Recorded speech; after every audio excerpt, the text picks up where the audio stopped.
இதுவரைக்கும் ஒரு கேஸ் கூட தோக்காத ஒரு நேர்மையான வக்கீல் தன்னோட சொந்த சந்தர்ப்ப சூழ்நிலையினால தன்னோட கொள்கைக்கு மாறா ஒரு கொலை குற்றவாளிக்காக வாதாடுறாரு. நீதிக்கும் நேர்மைக்கும் மாறா அவனை ஜெயிக்க வச்சாரா, இல்ல நீதியின் பக்கம் நின்னு அவனுக்கு தண்டனை வாங்கி கொடுத்தாரான்னு பல ட்விஸ்ட் அண்ட் டர்ன்ஸோட இன்ட்ரெஸ்டிங்கா போற படம் தான் இப்ப 2026 வெளிவந்த ஈகா. படத்தை ஓபன் பண்ணா 2 பேரை காட்டுறாங்க. அதுல ஒருத்தர் துரந்தர் ஃபேம்ல நடிச்ச அக்ஷய் கண்ணா. அண்ட் இந்த படத்துல அவரோட பேர் சௌரியமான். அவர் கூட இன்னொரு பொண்ணையும் காட்டுறாங்க. அண்ட் அவங்க பேர் சோமா மிட்டல். 2 பேரும் பப்ல ஜாலியா என்ஜாய் பண்ணிட்டு இப்ப 2 பேருமே ஒரு பிளாக் கலர் கார்ல வெளியே போறாங்க. சோ அந்த கார்ல போய்கிட்டு இருக்கும் போதே திடீர்னு சோமா மிட்டலோட வாசலுக்கு முன்னாடி அந்த கார் நிக்குது. திடீர்னு அங்க ஒரு டீ கடைக்காரரை காட்டுறாங்க. சரி, நம்ம கிட்டதான் டீ வாங்க வர போறாங்க போல அப்படின்னு அவர் பாத்துக்கிட்டு இருக்கும் போதே இப்ப அந்த கார் கதவு ஓபன் ஆகி சோமா மிட்டல் ரத்த வெள்ளத்துல மிதந்து அந்த ரோட்ல விழுகிறாங்க. இது எல்லாத்தையுமே பார்த்து திகச்சு போய் நின்று அந்த டீ கடைக்காரருக்கு என்ன பண்ணணும்னே தெரியல. இப்பதான் படத்தோட டைட்டில் ஈகா அப்படின்னு போட்டு ஸ்டார்ட் பண்றாங்க. அங்க கட் பண்ணா ஒரு ஸ்விம்மிங் காம்படிஷனை காட்டுறாங்க. சோ அங்க ஹீரோவோட ஒய்ஃபும் அவங்களோட பொண்ணு அந்த காம்படிஷன்ல கலந்துக்கிறதுக்காக என்கரேஜ் பண்ணி உட்காந்துட்டு இருக்காங்க. அண்ட் இன்னொரு பக்கம் பார்த்தா மும்பைல இது வரைக்கும் ஒரு கேஸ் கூட தோக்காத ஒரு நேர்மையான வக்கீலையும் காட்டுறாங்க. அண்ட் ஒரு பக்கம் ஸ்விம்மிங் காம்படிஷன் ஸ்டார்ட் ஆக இன்னொரு பக்கம் ஹீரோவும் அவரோட ஸ்பீச்சை ஸ்டார்ட் பண்றாரு. இங்க ஸ்விம்மிங் காம்படிஷன்ல கலந்துகிட்ட ஹீரோவோட பொண்ணுக்கு திடீர்னு மூக்குல ரத்தம் வந்து அந்த இடமே ரத்த வெள்ளத்தால நிரம்புது. இது எல்லாமே பார்த்து ஷாக் ஆன ஹீரோயினும் உடனே அந்த பொண்ணை ஹாஸ்பிட்டலுக்கு கூட்டு போறாங்க. அண்ட் இந்த பக்கம் பார்த்தோம்னா ஹீரோவும் அவங்க கிட்ட நிறைய பேர் கேள்வி கேட்க அந்த கேள்வி எல்லாத்துக்குமே பதில் சொல்லிக்கிட்டு இருக்காரு.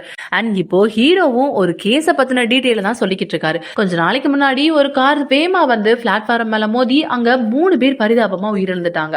ஆனா அந்த காரை ஓட்டிட்டு வந்தது ஒரு பணக்காரனோட பையன் அப்படின்றதுனால இப்போ அந்த கேஸ் என்ன மாதிரி போயிருக்கும் அப்படின்றது உங்களால கண்டிப்பா கெஸ் பண்ண முடியும். கொஞ்சம் இமேஜின் பண்ணி பாருங்க. இந்த காருக்கு பதிலா ஒரு லாரி வந்து இந்த சம்பவத்தை பண்ணிருந்தா அப்போ இந்த சட்டம் என்ன பண்ணிருக்கும்? சட்டம் அப்படின்றது ஏழைங்களுக்கு சாதகமா தான் எப்பவுமே இருக்கும் அப்படின்ற அவசியம் இல்ல. நீதியும் நேர்மையும் தவறாம நம்ம மனசாட்சிக்கு ஏத்த மாதிரி வேலை பார்க்கணும் அப்படின்னு ஒவ்வொரு விஷயங்களையும் சொல்லிக்கிட்டு இருக்காரு.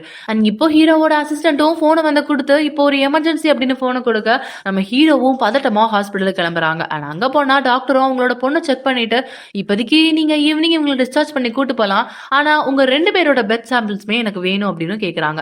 சரி, ஓகே, இந்த 3 பேருமே அங்க பெட் சாம்பிள்ஸ் கொடுத்துட்டு இப்ப கிளம்பிட்டாங்க. இப்போ டிவில ஒரு நியூஸ் பிளாஷ் ஆகுது. என்னன்னா நம்ம படத்தோட ஸ்டார்டிங்ல பார்த்த அந்த சோமா மிட்டலோட வழக்கு தான் இப்ப போய்கிட்டு இருக்கு. அதாவது அதிபரோட பையனான சௌரியமான் தான் இந்த கொலைக்கு காரணம் அப்படின்னு இப்ப நியூஸ்ல சொல்லிக்கிட்டு இருக்காங்க. ஆனா அதே சமயம் இப்ப நம்ம ஹீரோக்கு ஒரு காலும் வருது. ஆப்போசிட்ல நம்ம சௌரியமானோட அப்பா தான் நம்ம ஹீரோக்கு கால் பண்ணிட்டு இருக்காங்க. தயவு செஞ்சு இந்த கேஸ்ல எப்படியாச்சும் வாதாடி இவனுக்கு சாதகமா நீதான் இந்த கேஸ் நடத்தணும் அப்படின்னு சொல்லிட்டு வில்லனோட அப்பாவுமே இப்ப ஹீரோ கிட்ட கேட்டுக்கிட்டு இருக்காங்க. இவங்க 2 பேரும் பேசிக்கிட்டு இருக்கும் போதே இப்ப இடையில வந்த வில்லனும் இவெல்லாம் எனக்காக கேஸ் வாதாட வேணாம் அப்படின்றத சொல்றாரு. சோ இப்பதான் நமக்கு தெரியுது ஹீரோக்கும் வில்லனுக்கும் ஆல்ரெடி ஏதோ கிளாஷ் இருக்கு அப்படின்றது. அண்ட் இப்போ ஒரு சின்ன இன்ட்ரோ மாதிரி நம்ம வில்லனும் சொல்றாங்க, ஆல்ரெடி இவன் கிட்டதான் நான் ஜூனியர் லாயரா பண்ணிக்கிட்டு இருந்தேன். ஆனா என்னமோ எனக்கு கேஸே எடுக்க தெரியாத மாதிரி இவன் என்னோட லைசன்ஸை கேன்சல் பண்ணி இதுக்கப்புறம் என்னால வாதாடவே முடியாத அளவுக்கு பண்ணிட்டான். இப்படிப்பட்ட இவன் எனக்காக வாதாடணும் அப்படின்ற அவசியமே இல்ல அப்படின்னு சொல்லிட்டு திமிரா சொன்னாலுமே நம்மளோட ஹீரோக்கு ஆல்ரெடி இந்த கேஸ் எடுத்து நடத்துறதுல கொஞ்சம் கூட விருப்பம் இல்ல. ஆனா நம்ம வில்லனோட அப்பாவும் எனக்காக இந்த ஒரு தடவை இந்த கேஸை நீ எடுத்து நடத்து அப்படின்னு கேட்டு பாக்குறாரு. ஆனா நம்ம ஹீரோவும் கண்டிப்பா இதனால முடியாதுன்னு சொல்லிட்டு அந்த இடத்த விட்டுவும் கிளம்பிடுறாரு. இப்ப அந்த இடத்த விட்டு கிளம்புனதுக்கு அப்புறமா ஹீரோக்கு ஒரு கால் வருது. ஹாஸ்பிட்டல்ல இருந்து இவங்க 2 பேரையுமே கூப்பிடுறாங்க. நம்ம ஹீரோவோட பொண்ணுக்கு கேன்சர் நோய் இருக்கு அப்படின்றதும் அதனாலதான் மூக்குல இந்த ரத்தம் வந்திருக்கு அப்படின்ற விஷயமும் தெரியுது. அண்ட் இன்னும் சீரியஸான விஷயம் என்னன்னா இப்ப இது கியூரபிளா இருந்தாலுமே ரொம்ப சீரியஸான கண்டிஷன்ல தான் இருக்காங்க. பட் எங்களுக்கு புரியாத ஒரு விஷயம் என்னன்னா உங்க 2 பேரோட பிளட் சாம்பிள்ஸ நாங்க டெஸ்ட் பண்ணி பார்த்தப்போ இந்த குழந்தை உங்களுக்கு பயாலஜிக்கல் குழந்தை இல்ல அப்படின்றது எங்களுக்கு தெரிய வருது அப்படின்னு ஷாக்கிங்கான விஷயத்த சொல்றாங்க. இந்த குழந்தைக்கு இப்போ கேன்சர் லாஸ்ட் ஸ்டேஜ்ல இருக்கிறதுனால கண்டிப்பா ஸ்டெம் செல்ஸ் தேவைப்படுது. இவங்க 2 பேரோட ஸ்டெம் செல்ஸுமே அந்த குழந்தைக்கு சூட் ஆகல. அண்ட் இப்ப இருக்கிற நிலைமைக்கு டோனரை தேடுறது ரொம்ப கஷ்டமான விஷயம். சோ முடிவு நீங்க தான் பண்ணணும் அப்படின்னு டாக்டரும் சொல்லிட்டு போயிட்டாங்க. இந்த சின்ன வயசுல இந்த குழந்தைக்கு கேன்சர் நோய் இருக்குன்னு நினைச்சு கவலைப்படவா, இல்ல இந்த குழந்தைய காப்பாத்தணும்ன்ற வழி இருந்தாலும் அவளோட ஸ்டெம் செல்ஸுக்கு இப்ப நம்ம என்ன பண்ணணும்னு தெரியாம முழிக்கிறோமே அதுக்கு நினைச்சு கவலைப்படவான்னு 2 பேருமே பயங்கரமா கவலைப்பட்டு இருக்காங்க. பட் ஹீரோக்கு இப்ப சடனா ஒரு விஷயம் தோணுது. பட் அதை ஹீரோயின் கிட்ட சொல்ல போனப்போ ஹீரோயினும் சி அவன்கிட்டயா வேண்டாம், இந்த குழந்தைய கலைக்க சொல்லி கொண்டு சொன்னதே அவன் தான், அவன் எப்படி இந்த குழந்தையோட உயிரை காப்பாத்துவான் அப்படின்னு பயங்கரமா சென்சிட்டிவ் ஆகி கத்துறாங்க.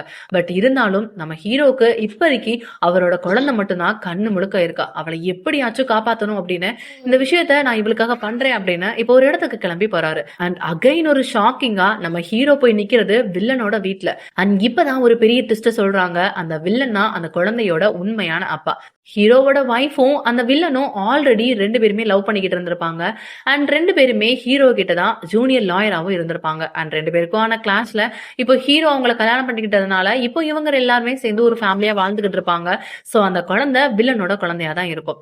இப்போ இந்த விஷயம் எல்லாத்தையுமே எடுத்து சொன்ன ஹீரோ வில்லன் கிட்ட தன்னோட குழந்தைய காப்பாத்தணும் அப்படின்னு பயங்கரமா கெஞ்சி கேட்டுக்கிறாரு. ஆனா ஆல்ரெடி இந்த கேஸ்ல நீ இன்வால்வ் ஆக மாட்ட, இந்த கேஸ் எனக்காக எடுத்து நடத்த மாட்டேன்னு சொன்னப்போ உனக்கு ஏன் நான் இதை பண்ணணும், கண்டிப்பா என்னால பண்ண முடியாது அப்படின்னு சொல்றாரு.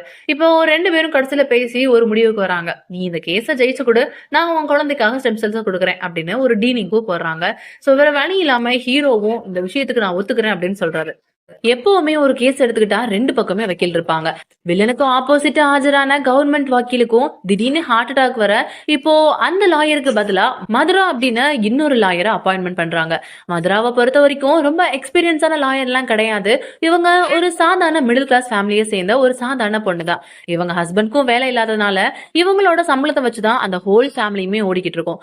இப்போ இந்த விஷயத்த ஒரு ஆபீசர் கால் பண்ணி நம்ம மதுராக்கு சொன்னப்போ நம்ம இந்த கேஸ் எடுத்து நடத்த போறோமா அப்படின்னு பயங்கரமா ஷாக் ஆயிடுறாங்க. இப்போ 2 பக்கமுமே இந்த கேஸோட தீவிரத்தை புரிஞ்சுக்கிட்டு 2 பேருமே அதுக்கான சாலிடான எவிடன்ஸை கலெக்ட் பண்றதுக்கு ட்ரை பண்ணிக்கிட்டு இருக்காங்க. மதுராவோட அசிஸ்டன்ட்டும் இப்போ மதுரா கிட்ட பல இன்ஃபர்மேஷன்ஸ் சொல்லிக்கிட்டு இருக்கான். 2 பேருமே பப்ல போயிட்டு வெளியே வரும்போது 11:45 தான் வெளியே வந்திருக்காங்க. ஆனா அவன் வீட்டுக்கு போனப்போ 1 மணி கிட்ட போயிருக்கான். அண்ட் இதுக்கான எவிடன்ஸ் இருக்கா அப்படின்னு கேட்டப்போ வில்லனோட ஒய்ஃப் கௌரி ஒரு இன்வெஸ்டிகேஷன் அப்போ இதை எவிடன்ஸா ப்ரொவைட் பண்ணிருக்காங்கன்ற சொல்றான். மதுரா கொஞ்ச நேரம் யோசிச்சு பார்த்துட்டு கண்டிப்பா இவரோட ஒய்ஃபை நம்ம நிப்பாட்டணும்னா இதை சாட்சியை எடுத்துக்க மாட்டாங்கன்னு, அது வேண்டாம் அப்படின்னு சொல்லிட்டு நெக்ஸ்ட் எவிடன்ஸை தாண்டி இவங்க மூவ் பண்ண ஆரம்பிக்கிறாங்க. அண்ட் ஹீரோவும் அவருக்கு தேவையான எல்லா எவிடன்ஸுமே கலெக்ட் பண்ண ஆரம்பிக்கிறாரு. அண்ட் அவங்களோட ஃப்ரெண்ட்ஸ் ஃபேமிலின்னு எல்லாத்துலயுமே கேட்டு பாக்குறாங்க. சோ அவன் பண்ணிருக்க வாய்ப்பு இல்லை அப்படின்ற மாதிரி தான் இவனுக்கு சாதகமா தான் எல்லா விஷயங்களுமே நடந்துகிட்டு இருக்கு. அண்ட் இதே மாதிரி கேஸ் போய்கிட்டே இருக்கும் போது சோனா மிட்டல் கோமா ஸ்டேஜ்ல இருக்கிறதையுமே நமக்கு காட்டுறாங்க.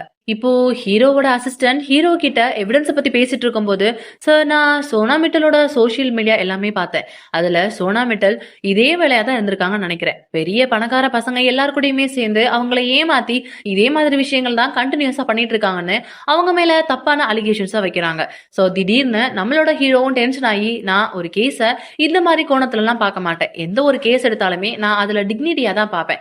ஒருத்தரோட பர்சனல் விஷயங்களை இழுத்து அந்த கேஸை நம்ம திசை திருப்பணும் அப்படின்றது ரொம்ப தப்பான விஷயம் அப்படின்னு டென்ஷன் ஆயிட்டு அண்ட் அடுத்து வேற ஏதாச்சும் சாலிடான எவிடன்ஸ் கிடைக்குதா அப்படின்னு பாக்கலான்னு இப்போ கேஸை பத்தி 2 பேருமே மூவ் பண்ணிக்கிட்டு இருக்காங்க. இது ரொம்ப பெரிய விஷயமாகி இப்போ அந்த வில்லனையுமே அரெஸ்ட் பண்ணிடுறாங்க. ஜெயிலுக்குள்ள போயுமே அவன் பயங்கர ஜாலியா விளையாண்டுகிட்டு இருக்கான். அண்ட் நெக்ஸ்ட் டே ஹியரிங்க்கு கூப்பிடுறாங்க. ஆரம்பத்திலேயே நம்மளோட ஹீரோ எடுத்தோடனே சௌரியமானதா விசாரிக்கிறதுக்கு ஸ்டார்ட் பண்றாங்க. சௌரியமான் கிட்ட இந்த கேஸ பத்தி பேசினப்போ சௌரியமானும் சும்மா இல்ல, அவனும் பயங்கரமா ஆக்டிங்க போடுறான். நானும் சோனா மிட்டலும் பப்புக்கு போனோம். நாங்க 2 பேருமே ஜாலியா பேசி சிரிச்சுக்கிட்டு தான் இருந்தோம். இன்னும் சொல்ல போனா சோமா மிட்டல் தான் என் மனசை புரிஞ்ச ஒரே பொண்ணு. நாங்க 2 பேருமே ஜாலியா வந்து அந்த பப்ல இருந்து வெளியே போய் கார்ல போய்கிட்டு இருக்கும் போது நான் அவளை கிஸ் பண்ணலாம்னு ட்ரை பண்ணேன். பட் என்ன நினைச்சான்னு தெரியல, திடீர்னு பயந்துகிட்டு அவ என் கூட சண்டை போட்டு என்ன அடிக்க ஆரம்பிச்சிட்டா. நானும் அப்செட் ஆகி அவளை அங்கேயே இறக்கி விட்டுட்டு வீட்டுக்கு கிளம்பிட்டேன். நான் பண்ணதுதான் தப்பு. அவகிட்ட நான் சாரி கேட்டு நான் அவளை வீட்டுக்குள்ளேயே இறக்கி விட்டு சேஃபா வந்திருக்கணும்.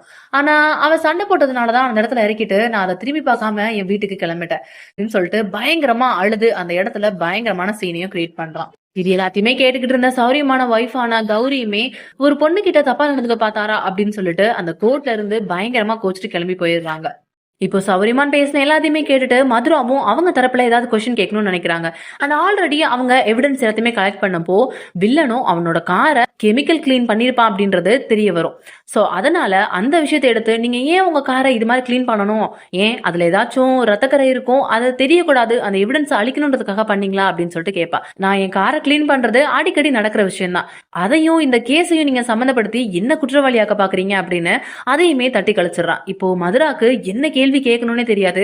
இப்போ இன்னொரு நாளைக்கு இந்த கேஸ ஒத்தி வைக்கிறாங்க. சோ அந்த ஹியரிங்ல இப்ப மதுரா ஐ விட்னஸா நான் ஒருத்தரை கூப்பிட்டு வந்திருக்கேன்னு அந்த ஸ்டார்டிங்ல ஒரு டீ கடைக்காரரை பார்த்தோம்ல. சோ இப்ப அந்த டீ கடைக்காரரை தான் மதுராவும் கூப்பிட்டு வந்திருப்பாங்க. இப்போ அந்த டீ கடைக்காரரும் அவர் பார்த்த எல்லா விஷயத்தையுமே சொல்ல, இப்போ ஆப்போசிட்ல இருக்க நம்ம ஹீரோவும் அவர் தரப்புல இருக்க கொஸ்டினை கேட்க ஆரம்பிக்கிறாரு. ஓகே, நீங்க தான் ஐ விட்னஸா இருக்கீங்கன்னா அங்க போனது எந்த கார்னு உங்களுக்கு தெரியுமா அப்படின்ட்டு இப்போ சில காரோட போட்டோஸ் எல்லாத்தையுமே காட்டுறாரு. எல்லாமே பிளாக் கார் தான், பட் ஒவ்வொரு காருமே ஒவ்வொரு மாடல்ல இருக்கு. இது எல்லாத்தையுமே பார்த்து அந்த டீ கடைக்காரரும் பயங்கரமா கன்ஃபியூஸ் ஆயிடுறாரு. அதுக்கப்புறமா இப்போ ஹீரோவும் ஒரு கொஸ்டின் கேக்குறாரு. சோமாமிட்டல கீழே தள்ளி விட்டது வில்லன் தான் அப்படின்னு, அதாவது சௌரியமான் தான் அப்படின்னு உங்களுக்கு எப்படி தெரியும்? சௌரியமான் தான் இது பண்ணாருன்னு நீங்க எப்படி கன்ஃபார்ம் பண்ணீங்க அப்படின்னு கேட்டப்போ, இல்ல போலீஸ்காரங்க தான் என்கிட்ட போட்டோ காட்டினாங்க அப்படின்னு டீ கடைக்காரர் சொல்றாரு. ஓ, உங்ககிட்ட போட்டோ காட்டினாங்களா? எத்தனை போட்டோ காட்டினாங்க? ஒரு 10 போட்டோ காமிச்சிருப்பாங்களா அப்படின்னு சொன்னப்போ, இல்ல இவர் ஒருத்தரோட போட்டோ மட்டும் தான் காமிச்சாங்க, எனக்கு நல்லா தெரியும் இவர் தான் அப்படின்னு சொல்லிட்டு சொல்றாங்க. இப்போ ஹீரோவுக்கு இன்னுமே கான்பிடன்ஸ் ஆயிருது. சோ போலீஸ் தரப்புல இருந்து உங்களுக்கு காட்டின காரும் இவரோட ஒரே ஒரு கார் தான், அண்ட் போலீஸ் தரப்புல இருந்து உங்களுக்கு காட்டின போட்டோவும் இவர் ஒருத்தரோட போட்டோ தான். சோ நீங்க வேற வழி இல்லாம இவர் தான் அப்படின்னு சொல்லிருக்கீங்க. சரி, நான் உங்களுக்கு இன்னொரு கொஸ்டினும் கேக்குறேன். உங்களுக்கு சோனாமட்டல் எப்படி தெரியும்? நீங்க அந்த இடத்துல என்ன பண்ணிக்கிட்டு இருந்தீங்க அப்படின்னு கேட்டப்போ, நான் பல வருஷமா அவங்களோட வீட்டுக்கு முன்னாடி தான் டீ கடை வச்சிருக்கேன், அதனால எனக்கு அவங்கள நல்லா தெரியும் அப்படின்னு சொல்றாரு. அப்போ உங்களுக்கு சோனாமட்டல நல்லா தெரியும் அப்படின்ற பட்சத்துல நீங்க ஏன் அவங்கள காப்பாத்தல அப்படின்னு கேக்குறாங்க. ஏன்னா ஆரம்பத்துல அவர் தான் அந்த பொண்ணை ஃபர்ஸ்ட் பாத்திருந்தாலுமே அவர் கேஸ் கொடுத்திருக்க மாட்டாரு. அப்போ நீங்க ஏன் அந்த பொண்ணை காப்பாத்த முன் வரல? ஒருவேளை இந்த கேஸுக்கும் உங்களுக்கும் சம்மந்தம் இருக்குமோ? நீங்க ஏதாச்சும் அந்த பொண்ணை பண்ணிருப்பீங்களா அப்படின்னு அவரை ட்விஸ்ட் பண்ணி பல கொஸ்டின்ஸ கேக்குறாங்க. அந்த டீ கடைக்காரரும் என்ன செய்ய தெரியாம அவரும் அவரோட வாக்குமூலம் எல்லாத்தையுமே மாத்தி மாத்தி கொடுக்க ஆரம்பிக்கிறாரு. இப்ப மதுராவுக்குமே ஓகே, இது ஏதோ பண்ணி கொலைக்க பாக்குறாங்க அப்படின்னு சொல்லிட்டு நல்லாவே தெரிய ஆரம்பிக்குது. சோ இப்ப இங்க கட் பண்ணா நம்ம ஹீரோவோட வைஃபுமே இப்ப ஹீரோ கிட்ட வந்து, எனக்கு தெரிஞ்சவங்க மூலமா சோனாமிட்டலோட ஃபுல் டேட்டாவுமே நான் எடுத்துட்டேன், அவளோட ஃபுல் சோசியல் மீடியால இருந்து அவ யாரெல்லாம் சாட் பண்ணிருக்காரு முத கொண்டு இது எடுத்துட்டேன், மேபி இது உனக்கு கேஸுக்கு ஹெல்ப்ஃபுல்லா இருக்கும் அப்படின்னு சொல்லிட்டு இப்போ ஒரு ஹார்ட் டிஸ்கையுமே கொடுக்குறாங்க. ஆனா ஹீரோக்கு இதுல கொஞ்சம் கூட விருப்பமே இல்ல. தான் பொண்ணோட நிலைமையை நினைச்சு பாரு, இந்த கேஸ்ல நீ ஜெயிச்சா மட்டும்தான் அவன் இந்த டெஸ்ட்டுக்கும் ஒத்துக்குவான், அவனால மட்டும்தான் நம்ம குழந்தையை காப்பாற்றவும் முடியும் அப்படின்னு பயங்கரமா கன்ஃபஸ் பண்றாங்க. வேற வழி இல்லாம நம்ம ஹீரோவும் இப்ப அந்த ஆதாரம் எல்லாத்தையுமே எடுத்துட்டு கோர்ட்டுக்கு கிளம்புறாங்க. அங்க கோமால இருந்த சோமாவோட அம்மாவுமே ஹீரோவை பார்த்துட்டு பயங்கரமா அழுகுறாங்க. நீங்க ஏன் அவங்களோட எக்ஸ் பாய் ஃப்ரெண்டோட விஷயங்கள்லாம் வெளியெடுக்கிறீங்க? இது வெளியே வந்துச்சுன்னா என் பொண்ணோட பேருமே டேமேஜ் ஆகும். அவ ஒரு கோல்டு மெடலிஸ்ட், அவ நல்லா படிக்கிற பொண்ணு, பல கனவுகளோட இருந்த பொண்ணு, அவனாலதான் என் பொண்ணோட லைஃபே மாறி போச்சு. ஈவன் இந்த கேஸ நீங்க தான் எடுத்திருக்கீங்கன்னு தெரிஞ்சப்பல இருந்தே உங்க மேல இருக்க மரியாதையே போயிருச்சு. தயவு செஞ்சு இந்த விஷயத்த நீங்க பண்ணாதீங்க அப்படின்னு சொல்லிட்டு அவங்களும் கத்தி கதறி அழுது பாக்குறாங்க. ஆனா என்ன இருந்தாலும் என் பொண்ணை நான் காப்பாத்தணும் அப்படின்னு ஒரே நோக்கத்துக்காக ஹீரோவுமே சாரின்னு ஒரு வார்த்தை மட்டும் சொல்லிட்டு இப்போ அந்த எவிடன்ஸ் எல்லாத்தையுமே எடுத்துட்டு உள்ளேயும் போறாரு. இப்போ சோமா மெட்டலோட எக்ஸ் பாய் ஃப்ரெண்டையுமே கூப்பிட்டுட்டு விசாரணையும் தொடங்குறாங்க. நம்ம ஹீரோவும் அவர்கிட்ட பல கொஸ்டின்ஸ கேக்குறாரு. நீங்க ஏன் சோமா மெட்டலுக்கு இது மாதிரி நிறைய மெசேஜ் அனுப்பியிருக்கீங்க அப்படின்னு சொல்லிட்டு கேக்குறாரு. அதாவது சோமா மெட்டலோட எக்ஸ் பாய் ஃப்ரெண்ட் சோமா மெட்டலுக்கு நிறைய மிரட்டுற விதமான மெசேஜ் எல்லாம் அனுப்பியிருப்பாரு. அந்த மெசேஜ் எல்லாத்தையுமே வச்சு நீங்க ஏன் இந்த விஷயத்த பண்ணிருக்கூடாது அப்படின்னு சொல்லிட்டு ஹீரோ கேக்குறப்போ, சார் சோமா மிட்டல் ரொம்ப மோசமான பொண்ணு, ஈவன் அவ ஒரு கோல்ட் டிக்கர், அதாவது பணத்தாசை பிடிச்சவ, பணம் யார்கிட்ட இருக்கோ அவங்க பின்னாடி போயிருவா, அதே மாதிரிதான் இந்த சௌரியா கிட்டயுமே அவ போயிருப்பா அப்படின்னு சொல்லிட்டு அவளை பத்தி பயங்கரமா தப்பு தப்பான விஷயங்கள் எல்லாத்தையுமே அவன் சொல்லிக்கிட்டு இருக்கான். இதை கேட்டு டென்ஷனான ஹீரோவும், ஒரு பொண்ணை பத்தி தப்பா நீ பேசாத, உனக்கு என்ன விஷயம் தெரியுமோ அதை மட்டும் நீ பேசு அப்படின்னு பயங்கரமா கோவப்படுறாங்க. அதான் இருந்தாலும் சோமா மிட்டல் மேல இருந்த ஒரு நல்ல பேர் பாதிக்கப்படுறதுனால ஆட்டோமேட்டிக்கா சௌரியமான் மேல இருந்த கேஸ் கொஞ்சம் கொஞ்சமா திசை திரும்ப ஆரம்பிக்குது. இது எல்லாத்தையுமே நோட் பண்ண மதுராவும் என்னதான் பண்ணன்னு தெரியாம முடிச்சுக்கிட்டு தான் இருக்காங்க. அண்ட் என்னதான் கில்ட்டா ஃபீல் ஆனாலுமே வேற வழி இல்ல, நம்ம பொண்ணை காப்பாத்தணும் அப்படின்னு சொல்லிட்டு ஹீரோவும் அவரால் முடிஞ்ச முயற்சியை பண்ணிட்டு தான் இருக்காரு. இப்போ மதுராக்கு ஒரு சூப்பரான சாலிட் எவிடன்ஸ் கிடைக்குது. அதாவது ரத்த வெள்ளத்துல மிளந்த சோனா மீட்டல எடுத்துட்டு போறப்போ அவங்க கழுத்துல அடிபட்டு இருக்கும். சோ அந்த காயம் ஒரு கீ மூலமா ஏற்பட்டதா இருக்கும், அதாவது ஒரு கார் கீ மூலமா ஏற்பட்டதா இருக்கும். சோ இப்போ மதுராவுக்கு ஒரு ஐடியா தோணும். என்னன்னா அந்த காரை ஃபுல்லாமே வாஷ் பண்ணியிருந்தாலும் அந்த கீ மூலமா அவளை அட்டாக் பண்ணியிருந்தா அந்த கீய அகைன் அந்த காருக்குள்ள போடுறப்போ அந்த கீ ஹோல்குள்ள ஏதாச்சும் பிளட் சாம்பிள்ஸ் இருந்திருக்கலாம். சோ அந்த பிளட் சாம்பிள்ஸ் மூலமா நம்ம ஈஸியா இவன் தான் இந்த விஷயத்த பண்ணிருக்கான்றத ப்ரூவ் பண்ண முடியும்னு இப்போ மதுராவும் அவங்க பக்கம் எவிடன்ஸ் சாலிடா கலெக்ட் பண்ண ஆரம்பிக்கிறாங்க. ஃபைனலி அந்த பிளட் சாம்பிள்ஸ் செக் பண்ணி பார்த்தப்போ மதுராக்கு சாதகமா தான் அந்த பிளட் சாம்பிள்ஸோட ரிசல்ட்டுமே வந்திருக்கு. இது எல்லாத்தையுமே பார்த்து ஹாப்பியான மதுராவும் இப்ப கோர்ட்ல அவங்களோட அவங்களோட எல்லா விஷயத்தையுமே இப்ப ப்ரூவ் பண்ணிக்கிட்டு இருக்காங்க. ஆல்ரெடி சோனா மிட்டலோட எக்ஸ் பாய் ஃப்ரெண்ட கூப்பிட்டு வந்து இவன் தான் இந்த கேஸ் சம்பந்தப்பட்டிருப்பான்னு சொன்னாலும் இப்போ அவனுக்கும் இந்த கேஸுக்கும் எந்த சம்பந்தமும் இல்ல அப்படின்றத ஆதாரத்தோட மதுராவுமே நிரூபிக்கிறாங்க. ஏன்னா சோனா மிட்டலுக்கு இந்த விஷயம் நடந்துகிட்டு இருந்த அதே சமயத்துலதான் வேற ஏதோ ஒரு இடத்துல பெட்ரோல் பங்க்ல இவன் பெட்ரோல் போட்டுக்கிட்டு இருந்தான் அப்படின்றது நிரூபணமாகுது.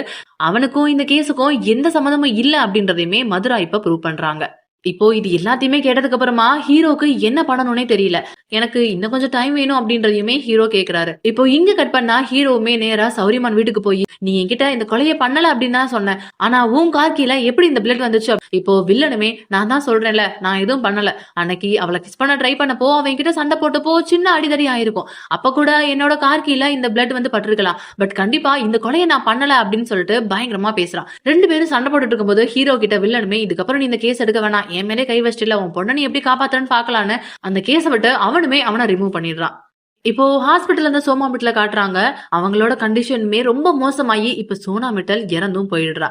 அண்ட் இன்னொரு பக்கம் இந்த கேஸ்ல இருந்து ஹீரோ விலகுனதுனால என்ன பண்ணணும்னு தெரியாம இந்த குழந்தைய எப்படி காப்பாத்த போறோம்னு தெரியாம அவருமே பயங்கரமா துவச்சுக்கிட்டு இருக்காரு.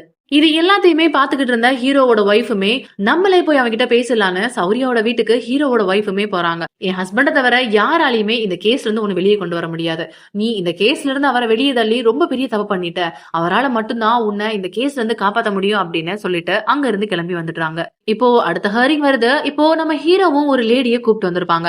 ஆக்சுவலா அந்த லேடியுமே ஒரு அனலைஸ் பண்றவங்க தான். அவங்களுமே அந்த கார் ஹோல்ல இருக்கிற சின்ன பிளட் சாம்பிள்ஸை வச்சு இவ்வளவு பெரிய டெஸ்ட கண்டிப்பா எடுத்திருக்க முடியாது. சோ கோர்ட்ல இருந்து நீங்க இதை ரிஜெக்ட் பண்ணணும்னு கேட்டுக்கிறேன் தான் அவங்களுமே சொல்லிருப்பாங்க.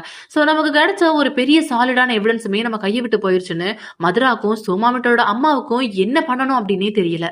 இப்ப கோர்ட்ல திடீர்னு அசோக் அப்படின்னு ஒருத்தரை கூப்பிடுறாங்க. இப்போ அசோக்குமே நான் என் வீட்டு ஜன்னல்ல இருந்து பாக்குறப்போ சௌரியமான் அந்த இடத்துல போன்ல ஒருத்தர் கூட டென்ஷனா பேசிட்டு இருந்தாங்க. அண்ட் அவர் எங்க நின்று பேசிட்டு இருந்தாரோ அங்க இருந்து கொஞ்ச தூரத்துலதான் அந்த சோமாமிட்டலோட உடம்புமே கிடைச்சிருக்கு. சோ கண்டிப்பா இவர் தான் இதுக்கு காரணமா இருக்கணும் அப்படின்னு சொல்றாங்க. ஆக்சுவலா சௌரியமானும் அந்த பொண்ணும் வெளியே வந்த நேரம் 11:45, 1 மணிக்கே தான் வீட்டுக்கு போனதாவும் சொல்லியிருப்பாரு. பட் அந்த நேரத்துலதான் இவரு இங்க நின்று பேசிட்டு இருக்கிறதா அசோக்குமே இப்ப சொல்றாங்க. இப்போ ஹீரோக்கு இது என்ன விஷயம் என்ன நடக்குது அப்படின்னு தெரியாம பயங்கர கன்ஃபியூஸா இருந்துட்டு இருப்பாரு.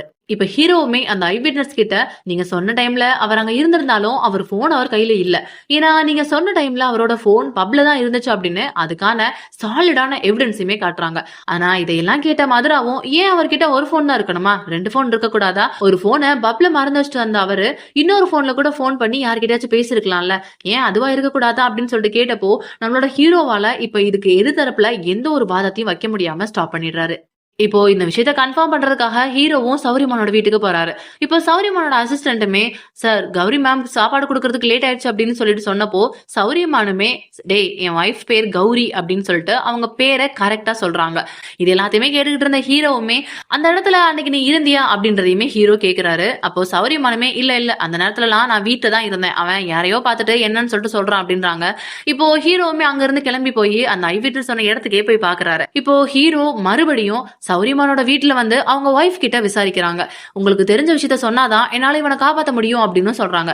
அப்போ சௌரியமானோட ஒய்ஃபுமே இந்த விஷயத்த கண்டிப்பா இவன் பண்ணிருப்பானா என்னன்னு தெரியாது, ஆனா இவன் பண்ணக்கூடிய ஆளுதான் அப்படின்றது உனக்குமே தெரியும், ஏன் இவ்வளவு நாள் என்ன டார்ச்சர் பண்ணிட்டு இருந்தவன் அன்னைக்கு கூட என்ன வந்து பயங்கரமா அடிச்சான், அதனாலதான் நான் ஸ்டேஷனுக்குமே கம்ப்ளைண்ட் பண்ணான்னு போன் எடுத்தேன், ஆனா அதுக்கப்புறம் நான் போனை கீழே வச்சுட்டேன் அப்படின்னு சொல்றாங்க. இப்போ ஹீரோவுக்கு ஒரு ஐடியா வருது, அந்த கால் போன டைமை வச்சு நம்ம ஏதாச்சும் பண்ண முடியுமா, ஏன்னா அந்த டைமுக்கு ஹீரோ வீட்டுல தான் இருந்திருக்காது அப்படின்றது உறுதி ஆயிருச்சு. சோ இதை வச்சு நம்ம ஏதாவது பண்ணணும்னு சொல்லிட்டு இப்போ நெக்ஸ்ட் பிளான நோக்கி அவன் போறான். இப்போ அங்க கட் பண்ணா மதுராவோட ஹஸ்பண்டும் மதுராவும் ஒரு ஹோட்டல்ல இருக்காங்க. மதுராவோட ஹஸ்பண்டுக்கு வேலை கிடைச்சதுனால அவங்கள டின்னர் சாப்பிடலாம்னு கூட்டு போயிருக்காரு. மதுராவோட ஹஸ்பண்டுக்கு சௌரியமானோட அப்பா கம்பெனில தான் வேலை கிடைச்சிருக்கும். சோ இதை பத்தி சொல்லிட்டு இருக்கும்போது மதுராவும் என்ன வேலைக்கு வாங்கலாம்னு பார்த்தாங்க. சோ இப்போ முடியாததுனால உங்களுக்கு வேலை கொடுத்து என்ன மடக்க பாக்குறாங்க அப்படின்னு சொல்லிட்டு சொல்லிக்கிட்டு இருக்கும் போதே இப்போ மதுராவோட ஹஸ்பண்டுமே இப்ப மதுராவை பயங்கரமா தரம் தாழ்த்தி பேசுறாங்க. எல்லாமே கேட்டு கொஞ்சம் அப்செட் ஆனாலுமே அங்க வந்த அர்ஜுனை பார்த்து மதுராவுமே இப்போ அவங்க கிட்ட பேசுறதுக்காக போறாங்க. இப்போ அர்ஜுனும் மதுராவும் பேசிக்கிட்டு இருக்கும்போது அர்ஜுனுக்கு தெரிஞ்சவங்க 2 பேர் வந்ததுனால அர்ஜுன் டக்குன்னு எந்திரிச்சு போறப்போ அவரோட போனை அங்க மிஸ் பண்ணிட்டு போயிடுறாரு. இப்போ அர்ஜுனோட போனுக்கு அவரோட அசிஸ்டன்ட் கிட்ட இருந்து மெசேஜ் வருது, சார் கௌரி மேம் சௌரியமானுக்கு ஆப்போசிட்டா தான் இருக்காங்க அப்படின்ற ஒரு மெசேஜையுமே சொல்றாங்க. இப்போ இதை பார்த்த மதுராவுக்குமே நம்ம ஏன் கௌரியை யூஸ் பண்ணிக்க கூடாது அப்படின்னு ஒரு ஐடியா வருது. சோ அங்க கட் பண்ணா அடுத்த நாள் அவங்க 2 பேருமே கோர்ட்ல இருக்காங்க. இப்ப மதுராவுமே ஒரு சாட்சியை கூப்பிடுறாங்க. யாருன்னு பார்த்தா கௌரி. ஹீரோவுக்கு கௌரியை பார்த்ததுமே பயங்கரமா ஷாக் ஆயிருது. கௌரி கிட்ட மதுராவுமே இப்ப நடந்த எல்லா விஷயத்தையுமே கேக்குறாங்க. அன்னைக்கு உங்க ஹஸ்பண்ட் எத்தனை மணிக்கு வந்தாங்க அப்படின்னு கேட்டப்போ, அவன் காலையில 4 மணிக்கு தான் வந்தாங்க அப்படின்னு சொல்றாங்க. இப்ப ஹீரோக்கு ஒண்ணுமே புரியல. ஏன்னா அன்னைக்கு கேட்டப்போ அவன் வந்து என்கிட்ட சண்டை போட்டான், நான் போலீஸ் ஸ்டேஷனுக்கு ஃபோன் பண்ணேன் அப்படின்னு நிறைய விஷயத்த சொன்னவங்க இப்ப ஏன் 4 மணிக்கு வந்தாங்கன்னு சொல்றாங்க அப்படின்னு சொல்லிட்டு கேட்டு மறுபடியும் விசாரிக்க ஆரம்பிக்கிறாங்க. இப்ப கௌரியுமே இவன் வாழ்றதுக்கு தகுதியே இல்ல, இவன் என்ன ரொம்ப டார்ச்சர் பண்றான், இவன் இந்த விஷயத்த கண்டிப்பா பண்ணிருப்பான் அப்படின்னு சொல்லிட்டு சௌரியமானுக்கு ஆப்போசிட்டான எல்லா விஷயங்களுமே சொல்லிக்கிட்டே இருக்காங்க. இது எல்லாத்தையுமே கேட்ட ஹீரோவுமே இப்ப டக்குனு எந்திரிச்சு போய் ஒரு போலீஸ கூப்பிடுறாரு. அன்னைக்கு கௌரி கால் பண்ணப்போ கௌரியோட ஹஸ்பண்ட் அவங்க கூட இருந்தாங்கன்றது உங்களுக்கு தெரியுமா அப்படின்னு கேக்குறாரு. ஆமா சார் கூட இருந்தாங்க.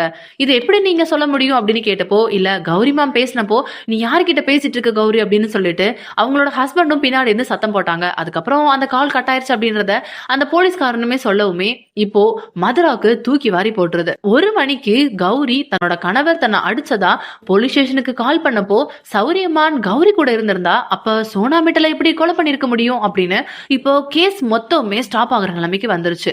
இப்போ மறுபடியும் போய் கௌரி கிட்ட நீ ஏன் போய் சொன்ன அப்படின்னு கேட்டப்போ, இல்ல இவன் என்ன ரொம்ப அடிச்சு டார்ச்சர் பண்ணான், இவன் என்ன ரொம்ப கொடுமைப்படுத்தினா, என்னால என்ன பண்ணணும்னு தெரியல, அதனாலதான் நான் இப்படி சொல்லிட்டேன் அப்படின்னு சொன்னப்போ இப்போ ஹீரோவுமே உங்க 2 பேருக்குள்ள பிரச்சனை நீங்க அதை தனிப்பட்ட இன்னொரு கேஸா தான் போடணும், இந்த கேஸ்ல நீங்க அதை உங்களுக்கு சாதகமா யூஸ் பண்ணக்கூடாது அப்படின்னு சொல்றாரு.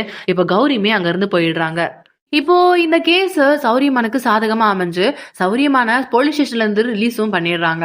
இப்ப சௌரியமானுமே அவங்க வைஃப் கிட்ட வந்து பயங்கரமா வெளியே அப்பாலஜி பண்ணி கேக்குறாரு. நான் உன்னை ரொம்ப கொடுமைப்படுத்திட்டேன், இதுக்கப்புறம் நான் அப்படி நடந்துக்க மாட்டேன், நான் கரெக்டா இருப்பேன் அப்படின்னு சொல்லிட்டு மனம் திறந்து பேசுற மாதிரி பேசுறாரு. இப்ப 2 பேரும் ஒன்னா வீட்டுக்கு போற மாதிரியும் காட்டுறாங்க. இப்பதான் மதுராக்கு ஒரு பயங்கரமான விஷயம் தெரியுது.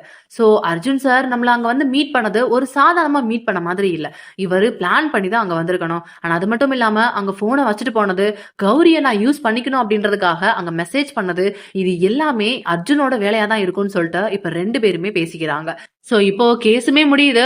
ஹீரோவோட பொண்ணுக்கு தேவையான ஸ்டெம் செல்ஸ அந்த சௌரியமானுமே வந்து கொடுத்து அவங்க பொண்ணையுமே காப்பாத்திடுறாங்க. இப்போ இதை கொண்டாடுற விதமா சௌரியமானுமே ஒரு பார்ட்டி வைக்க அந்த பார்ட்டிக்கு ஹீரோவுமே இன்வைட் பண்றான். அங்க வந்து ஹீரோவுமே சௌரியமான ஒய்ஃபும் ஒன்னா இருக்கிறத பார்த்துட்டு இந்த கொலையை நீ தான் பண்ண அப்படின்னு எனக்கு தெரியும் அப்படின்றத சொல்றான். அப்படிலாம் இல்ல, இந்த கொலையை நான் பண்ணல அப்படின்னு சொன்னாலும் இந்த கொலையை நீ தான் பண்ணன்றது மட்டும் இல்ல, இந்த கொலையை நீ எப்படி பண்ண என்னெல்லாம் பண்ணன்னு கூட எனக்கு தெரியும்ட்டு இப்ப எல்லா விஷயத்தையுமே ஹீரோ சொல்ல ஆரம்பிக்கிறாரு. அன்னைக்கு கிளப்ல இருந்து சோமாமட்டில கூப்பிட்டு வந்து அவகிட்ட தப்பா நடந்துக்க பாத்திருக்க, அவ வேண்டான்னு சொன்னதும் அவளை உன் கார் கீனால கழுத்திலேயே குத்தி கொல்ல பாத்திருக்க. அவங்க வீட்டுல போய் அவளை கீழே தள்ளி விட்டுட்டு என்ன பண்ணணும்னு தெரியாம நேரா மறுபடியும் பப்புக்கு போய் உன் போனை நீ அங்க மறந்து வச்சிருக்க, அப்பதான் என் போன் அங்க மிஸ் ஆயிடுச்சு அப்படின்னு சொல்றதுக்காக அகைன் அங்க இருந்து திரும்பி வந்து பக்கத்தெருவுல இருந்த ஒரு பிச்சைக்காரன் போனை வாங்கிதான் நீ உன் ஒய்ஃபுக்கும் கால் பண்ணிருக்க அப்படின்னு சொல்ற. ஆனா அது மட்டும் இல்லாம அன்னைக்கு கௌரி சொன்னதுமே போய்தான். 1 மணிக்கு நீ அவன் கூட இல்லவும் இல்ல, அவளை நீ அடிக்கவும் இல்ல, அவ போலீஸ் ஸ்டேஷனுக்கு போன் பண்ணது என்னமோ உண்மைதான், ஆனா அதுக்கு பின்னாடி அவ சொன்னது எல்லாமே பொய் அப்படின்ற விஷயத்தையும் சொல்றான். 1 மணிக்கு அந்த பிச்சைக்காரன்ட்ட போனை வாங்கி உன் ஒய்ஃபுக்கு கால் பண்ண நீ நான் அங்க இருக்கிற மாதிரி காமிச்சுக்கோ அப்படின்னு சொல்லிட்டு டிராமா பண்ண சொல்லிருக்க. உன் ஒய்ஃபும் உன்னோட அசிஸ்டன்டோட ஹெல்ப் மூலமா தான் இந்த விஷயத்த பண்ணிருக்கா. அண்ட் அன்னைக்கு கௌரி கால் பண்ணப்போ நீ யார்ட்ட பேசிட்டு இருக்க கௌரி அப்படின்னு போலீஸ்க்கு கேட்ட குரல் உன்னோடது இல்ல, உன் அசிஸ்டன்ட் தான் உன் குரல்ல பேசிருக்கா. அண்ட் இதையுமே நான் எப்படி கண்டுபிடிச்சேன்னா, இடையில அசிஸ்டன்ட் வில்லன் ஹீரோ 3 பேர் இருக்கப்போ அசிஸ்டன்ட் கௌரியோட நேம கொஞ்சம் ப்ரொனன்சியேஷன் மாத்தி சொல்லிருப்பா. ஆனா அந்த போன் காலை டெஸ்ட் பண்ணி பார்த்தப்போ அந்த ப்ரொனன்சியேஷன் மாறிதான் இருக்கும். அப்பதான் அந்த ஹீரோவுமே அப்போ அன்னைக்கு பேசினது வில்லன் இல்ல, அந்த வில்லனோட அசிஸ்டன்ட் அப்படின்ற விஷயத்தவே கண்டுபிடிப்பான். இது எல்லாத்துக்கும் உன்கிட்ட என்ன ஆதாரம் இருக்கு அப்படின்னு சொன்னப்போ அசோக் என்னைக்கு ஐ விட்னஸா வந்து அவனோட சாட்சியை சொன்னானோ அப்பவே இந்த போன் மேட்டர் வெளியே தெரிஞ்சா நம்ம மாட்டிக்க போறோம் அப்படின்னு சொல்லிட்டு அந்த பிச்சைக்காரனை கொல்றதுக்காக நீ ஆளுங்களை அனுப்பியிருக்க. ஆனா அவன் சாகல, அந்த ஹாஸ்பிட்டல்ல அவன் பொழைச்சிருக்கான். அவன் கிட்டதான் இந்த எல்லா டீட்டெயிலுமே நான் கேட்டேன். இப்ப இது எல்லாத்தையுமே ஹீரோ வில்லன் கிட்ட சொல்லவும் வில்லனுமே பயங்கரமா டென்ஷன் ஆகி அதான் கேஸே முடிஞ்சிச்சுல, இதுக்கப்புறம் நீ இதுல தலையிடாத அப்படின்னு சொல்லிட்டு பயங்கரமா வார்ன் பண்ண பாப்பான். ஆனா ஹீரோ வரப்பவே போலீஸ் கிட்ட எல்லா விஷயத்தையுமே சொல்லிட்டு தான் வந்திருப்பாரு. இப்போ போலீஸ்காரங்க மதுரானு எல்லாருமே அந்த பார்ட்டி நடக்கிற இடத்துக்கு வந்துருவாங்க. ஃபைனலி சோமா மிட்டலுக்கு தேவையான நீதியுமே அந்த இடத்துல கிடைச்சிருக்கும். இதே மாதிரி சூப்பரான மூவி ரிவ்யூஸ்க்கு மறக்காம நம்ம சேனலை சப்ஸ்கிரைப் பண்ணிக்கோங்க. இதுக்கப்புறம் என்ன மாதிரியான மூவிஸ் வேணும் அப்படின்றத எங்களுக்கு மறக்காம கமெண்ட் பண்ணுங்க. இந்த வீடியோ உங்களுக்கு ரொம்ப பிடிச்சிருந்துச்சுன்னா லைக் பண்ணுங்க, உங்களோட ஃப்ரெண்ட்ஸ்க்கு இதை ஷேர் பண்ணுங்க.